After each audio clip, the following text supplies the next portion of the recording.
program MyLesen ini adalah satu inisiatif di bawah Kementerian Pengangkutan Malaysia, di mana kerajaan menanggung kos untuk memberikan lesen percuma kepada peserta-peserta daripada kumpulan B40. Dan untuk tahun ini seramai 35,000 orang penerima sedang ataupun telah menerima lesen mereka.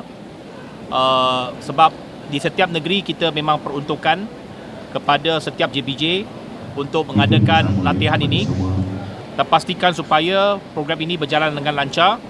Dan di peringkat Selangor hari ini sudah penutup, dan seperti yang saya nyatakan tadi, hampir 2,400 orang peserta telah pun menjalani pelbagai latihan dan ujian, dan mereka telah pun mendapat lesen untuk membawa motosikal, iaitu B2, dan ada juga sebahagian yang mendapat PSV untuk bas dan juga GDL untuk lori. Jadi program ini adalah satu program untuk meningkatkan sosioekonomi rakyat. Kerana yang pertamanya kita membantu golongan kurang berpendapatan tinggi, berpendapatan rendah, untuk membantu mereka untuk mendapatkan lesen.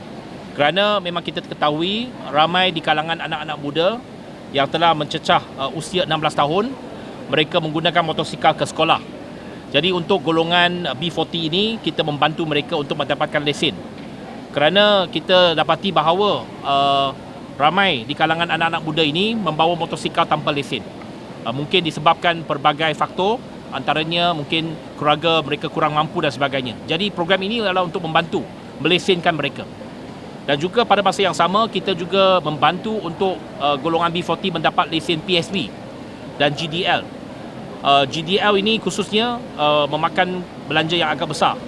Untuk mendapatkan lesen GDL untuk lori, biasanya kosnya mencecah RM3,000 hingga RM4,000 di Institut Pemandu.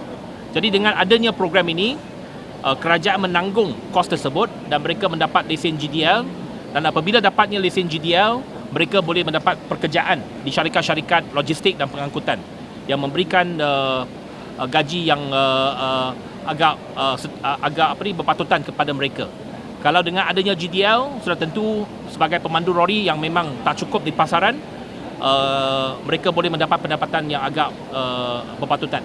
Jadi program ini sudah tentu akan diteruskan untuk tahun hadapan, dan Kementerian Pengangkutan akan terus menjalankan program ini dan juga memastikan inisiatif ini terus memberikan manfaat kepada rakyat. Jadi tahun depan penerima sama ke 35,000 ataupun akan ditingkatkan?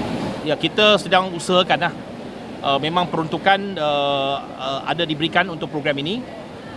Cuma kita cuba cari inisiatif dan pastikan supaya angka yang sama boleh mendapat manfaat. Walaupun mungkin peruntukan tahun depan bertambah. Jadi kita akan pastikan supaya peserta-peserta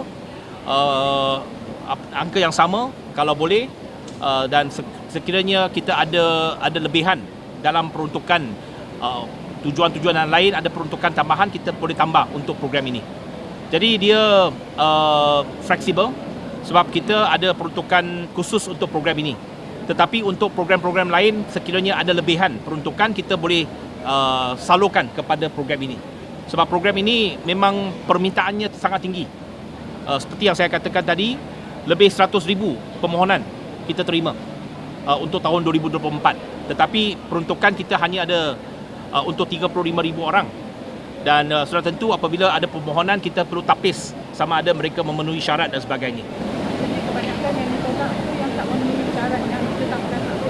Ya, sudah tentu mungkin dia dari segi mungkin pendapatan dia melebihi garis yang ditentukan, dan juga kita juga kena lihat sama ada mereka ada rekod atau tidak, sebab antaranya ialah kita nak pastikan mereka bersih daripada sebarang rekod kesalahan jalan raya.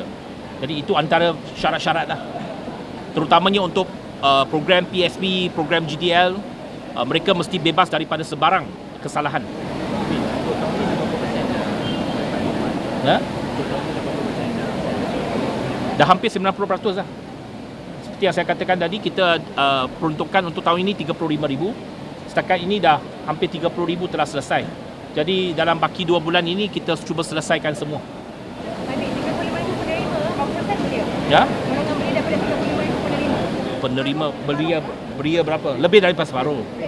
Ya. Memang target untuk belia. Ya, memang kita harap untuk memberikan belia kepada golongan belia, tetapi kita tak ada syarat-syarat bahawa kalau dia berumur kita tak bagi. Tadi tengok pun ada seorang penerima tu dah 60 tahun tadi. Ada lebih daripada 50 tahun kot. Jadi ada penerima ini, tapi saya pun terkejutlah. Masih ada yang berumur 50-60 tahun dia belum ada lesen. Maksudnya sebelum ini tak pernah ada lesen.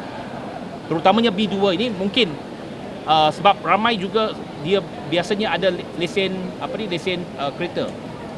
Dia tak ada lesen motosikal. Jadi mereka mengambil peluang daripada program ini untuk mendapatkan lesen B2. Tapi memang golongan sasar kita ialah untuk membantu belia-belia.